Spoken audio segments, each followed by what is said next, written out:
Hello students, how are you? Welcome to SBS English classes. We are here to read out and explain lesson number 4, The Homecoming, Ghar Agaman, written by Rabindranath Tagore. In this world of human affairs, there is no worse nuisance than a boy at the age of 14. जब बिशंबर अपने भांजे को कलकत्ता लेकर आ जाता है तो बिशंबर की पत्नी जो फटिक की मामी है वो कहती है कि कम से कम बिशंबर को इस ऐसी बड़ी मूर्खता करने से पहले 2 बार अवश्य सोच लेना चाहिए था। ऐसा कुछ बिशंबर की पत्नी फटिक के बारे में कहती है। उससे आगे लेखक क्या कहता है, in this world of human affairs, मानव कार्यों के इस संसार के अंदर, इन दिस वर्ल्ड इस संसार के अंदर, ऑफ ह्यूमन अफेयर्स मानव कार्यों के, there is no worse nuisance than a boy at the age of 14, at the age of 14 14 वर्ष की आयु के लड़के की अपेक्षा कोई भी परेशानी इतनी ज्यादा नहीं होती है। जितना 14 वर्ष का बालक परेशान करता है इतना और कोई किसी चीज से परेशानी नहीं होती है। He is neither ornamental nor useful.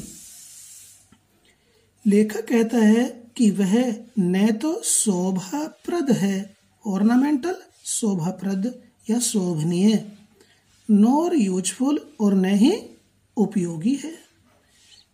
जो फटिक है उसके बारे में लेखक कहता है, यानी कि फटिक की मामी कहती है कि वह न तो शोभाप्रद है और न ही उपयोगी या लाभकारी है। It is impossible to shower affection on him as on a little boy, as on a little boy, एक छोटे लड़के के ऊपर जैसे स्नेह को उसके ऊपर शावर में बरसाना या दिखाना असंभव है। फटिक जैसे छोटे बालक के समान फटिक के ऊपर स्नेह, अफेक्शन मीन्स स्नेह, टू शावर मीन्स बखेरना, बरसाना या दिखाना, स्नेह दिखाना, इट इज इम्पॉसिबल असंभव है। And he is always getting in the way, और वह हमेशा अड़चन बना रहता, रास्ते का रोड़ा बना रहता। If he talks with a childish lisp, he is called a baby. If यदि he, ये कंडीशनल सेंटेंस है, if he talks with a childish lisp, यदि वह बात करता with a childish lisp, तुतलाते हुए, एक बच्चे के समान तुतलाते हुए, बचकाने ढंग से तुतलाते हुए बात करता, he is called a baby, तो उसे बच्चा कहा जाता। And if he answers in A grown up way, he is called impertinent. यदि वह ग्रोन अप कहते बड़े व्यक्ति की भांति, यदि वह बड़े व्यक्ति की भांति आंसर देता, उत्तर देता, ही इज कॉल्ड इम्पर्टिनेंट, तो उसे असभ्य कहा जाता। इम्पर्टिनेंस मीन्स असभ्य या ढीठ, तो उसे असभ्य या ढीठ कहा जाता। यदि कुछ बड़े व्यक्ति की तरह, समझदार व्यक्ति की तरह उत्तर देता तो उसे ढीठ या असभ्य कहा जाता। यानी कि कुल मिलाकर के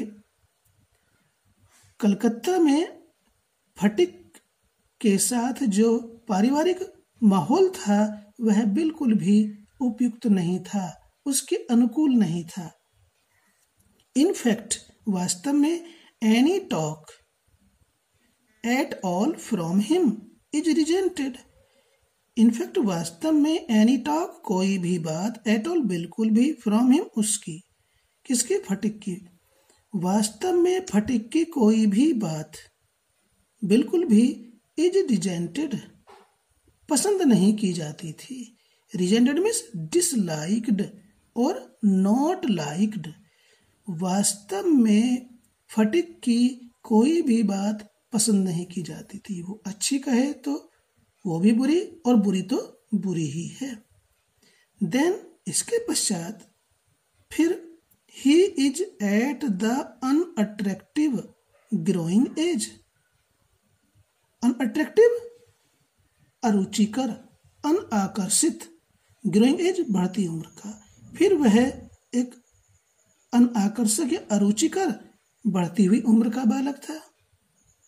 He grows out of his clothes with indecent haste. He grows out, वह बढ़ रहा था, out of his clothes, अपने कपड़ों से ज्यादा, with indecent अनुचित, haste में शीघ्रता, अनुचित शीघ्रता के साथ वह तेज गति से शारीरिक वृद्धि कर रहा था। जो उसके कपड़े होते थे वो छोटे हो जाते थे, तो घर वाले परेशान, अरे इसे कपड़े छोटे हो रहे हैं, ये तो बहुत तेजी से बढ़ रहा है, इतने कपड़े कहाँ से लाकर देंगे, इस बात की भी tension. His voice grows hoarse, उसकी आवाज ग्रोज हो रही थी। ये प्रेजेंट टेंस में लिखा हुआ है, पास्ट की बात है, लेकिन हम इस समय करेंगे तो पास्ट हो जाएगा।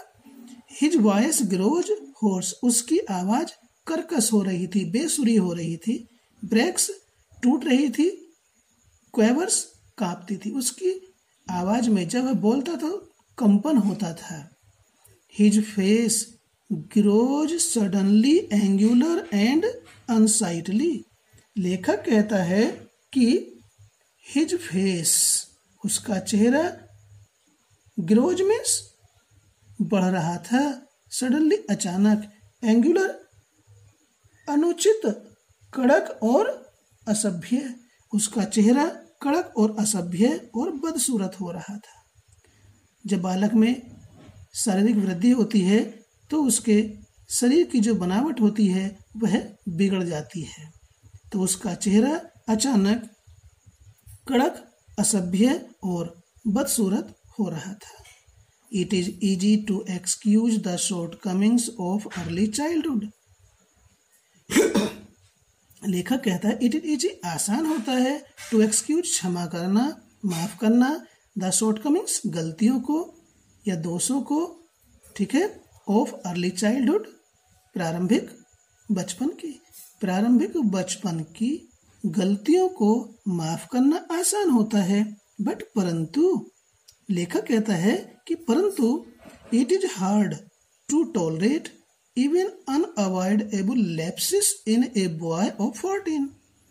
लेकिन 14 वर्ष के बालक में lapses मीन्स गलतियां, unavoidable अपरिहार्य या अवश्यंभावी, lapses means mistakes, tolerate means सहन करना, हार्ड मीन्स कठिन होता, परंतु 14 वर्ष के लड़के की अपरिहार्य गलतियों को भी सहन करना कठिन होता है।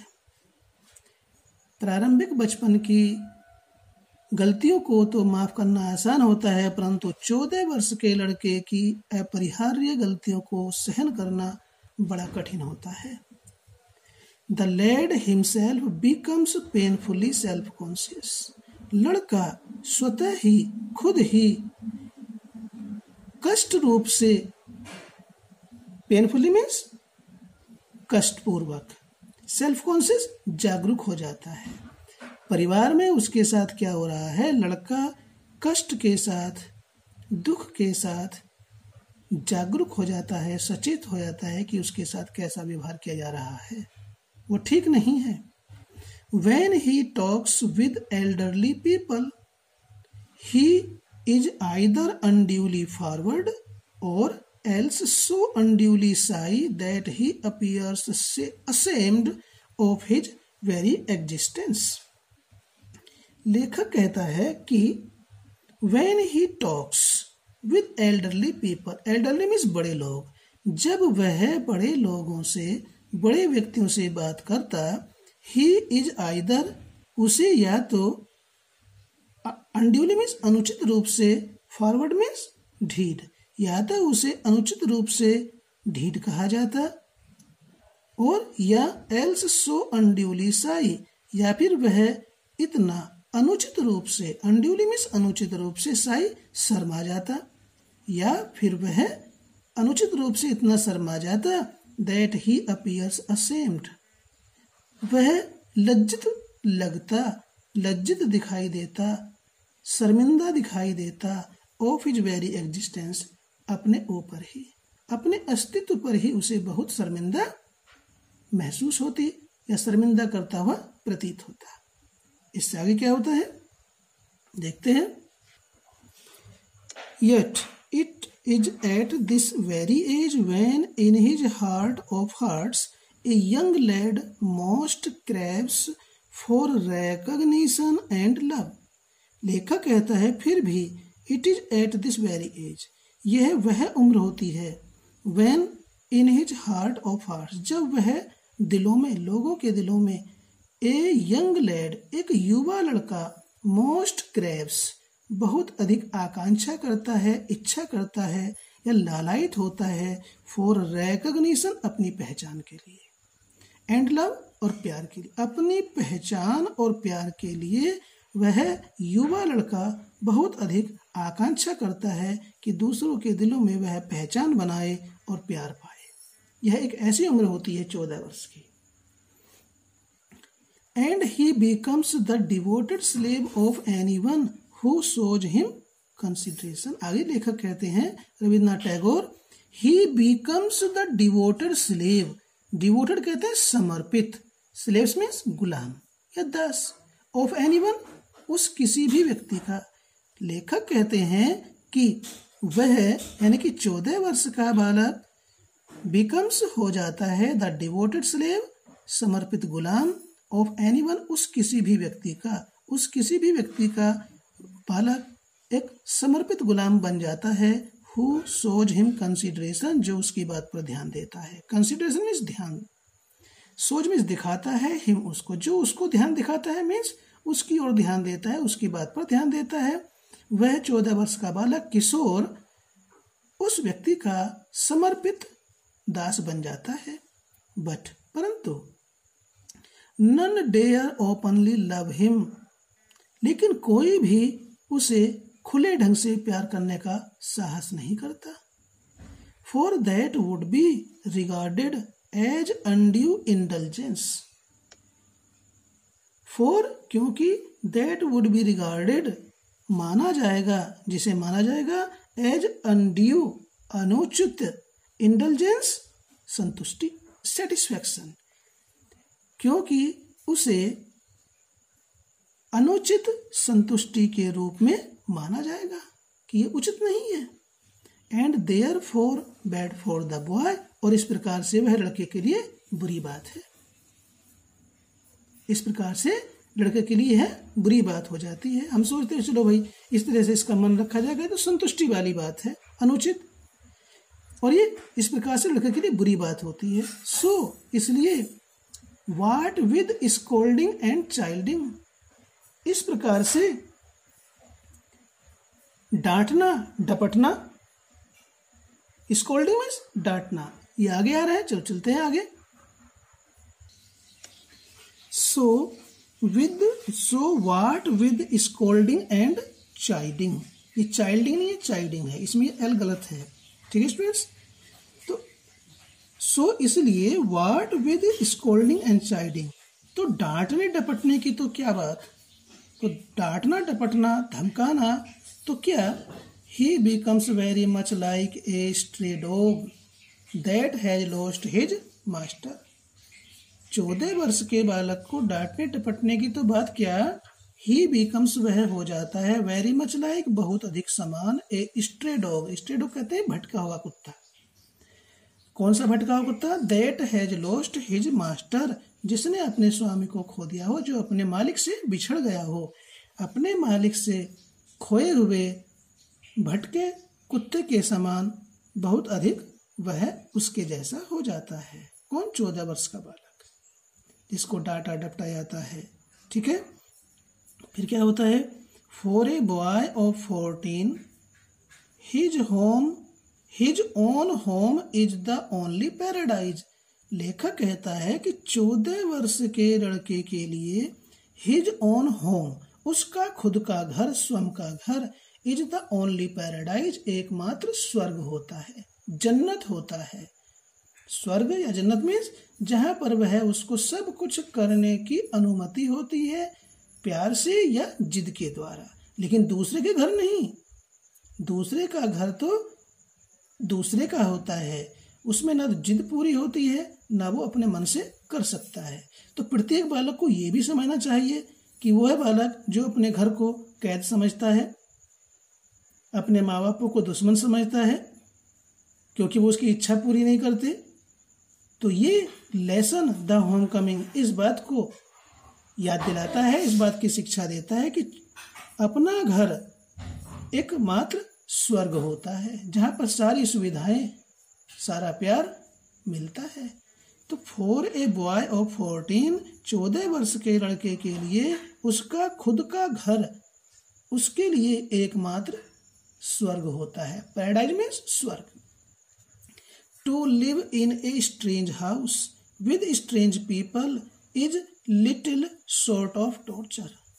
लेखक कहता है to live in a strange house, अजनबी घर में रहना, ये इन्फिनेटिव है, रहना, स्ट्रेंज हाउस अजनबी घर में रहना, विद स्ट्रेंज पीपल अजनबी लोगों के साथ।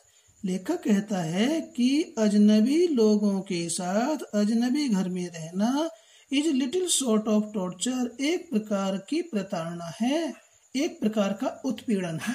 टॉर्चर मीन्स प्रताड़ना या उत्पीड़न। While the height of bliss is to receive the kind look of women and never to be slighted by them। लेखक कहते हैं जबकि, while में जबकि, the height of bliss परम आनंद, is to receive प्राप्त करना होता है, receive means प्राप्त करना, the kind looks of women महिलाओं की दयापूर्ण प्यार भरी दृष्टि से परम आनंद की प्राप्ति करना होता है। And never to be slighted by them, न कि उनके द्वारा कभी अपमानित किया जाना। स्लाइट मीन्स अपमान करना, ठीक है, insulted. Never to be slighted by them, न कि कभी उनके द्वारा अपमानित किया जाना। नेक्स्ट देखते हैं। It was anguish to Phatik to be the unwelcome guest in his aunt's house, despised by this elderly woman and slighted on every occasion। लेखक कहता है कि it was anguish, anguish means मानसिक और शारीरिक पीड़ा, to फटिक, फटिक के लिए, to be the unwelcome guest, unwelcome means अवांछित, unwanted, guest means मेहमान, in his aunt's house, अपनी मामी के घर में। लेखक कहता है कि फटिक अपनी मामी के घर में एक अवांछित मेहमान के रूप में था और ये उसके लिए मानसिक और शारीरिक पीड़ा है। It was anguish to Phatik, Phatik के लिए यह मानसिक और शारीरिक पीड़ा थी। To be the unwelcome guest, अवांछनीय मेहमान होने पर। इन इज आंट्स हाउस, अपनी ही मामी के घर में। डेस्पाइड बाई दिस एल्डरली वुमेन, और इस वृद्ध या बड़ी उम्र की महिला के द्वारा घृणा किया जाना। डेस्पाइड मीन्स डिसलाइक्ड, हेटेड।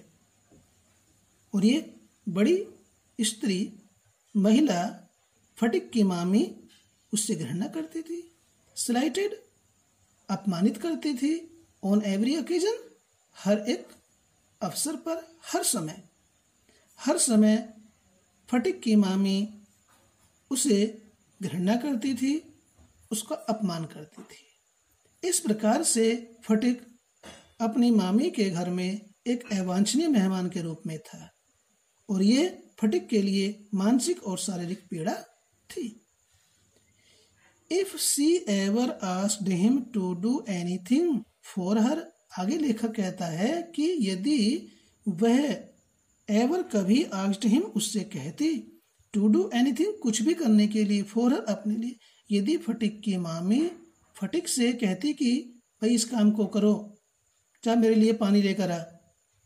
अब मान लीजिए पानी उसने मंगाया 1 लीटर, उसने बाल्टी भर के ला के दे दी, तो क्या होता था if she ever asked him to do anything for her, यदि वह उससे अपने लिए कुछ करने के लिए कहती तो क्या होता था, he would be so overjoyed, वह इतना प्रसन्न हो जाता था कि मामी उससे किसी काम को करने के लिए कह रही है, तो वो इतना खुश हो जाता था, इतना आनंदित हो जाता था, तो क्या करता था उस आनंद में, that he would overdo it, वह उस काम को आवश्यकता से ज्यादा कर देता। जैसे मैंने कहा, मान लीजिए लाना था 1 लीटर पानी, वो बाल्टी भर के ले आया, अरे भाई इतने पानी की क्या आवश्यकता थी, उस पर भी डांटना। Then she would tell him not to be so stupid, और फिर वह उससे कहती भाई इतना मूर्ख होने की क्या आवश्यकता थी, डांटती उस पर भी, अरे मूर्ख है क्या है, तुझसे तो 1 लीटर पानी के लिए कहा था, तू ले आया पूरी बाल्टी भर करके 20 लीटर की। तो कहती सी वुड टेल हिम, वह उससे कहती not to be so stupid, इतना मूर्ख न होने के लिए, but to get on with his lesson, बल्कि कहती उससे कि अपने पाठ को पढ़ो, क्योंकि वो पढ़ाई में भी कमजोर था, बहुत कमजोर था, लद्दड़ था, बुद्धू था। तो ठीक है स्टूडेंट्स, इससे आगे हम आपसे मिलते हैं वीडियो नंबर 5 में। तब तक के लिए आपसे विदा लेते हैं, धन्यवाद।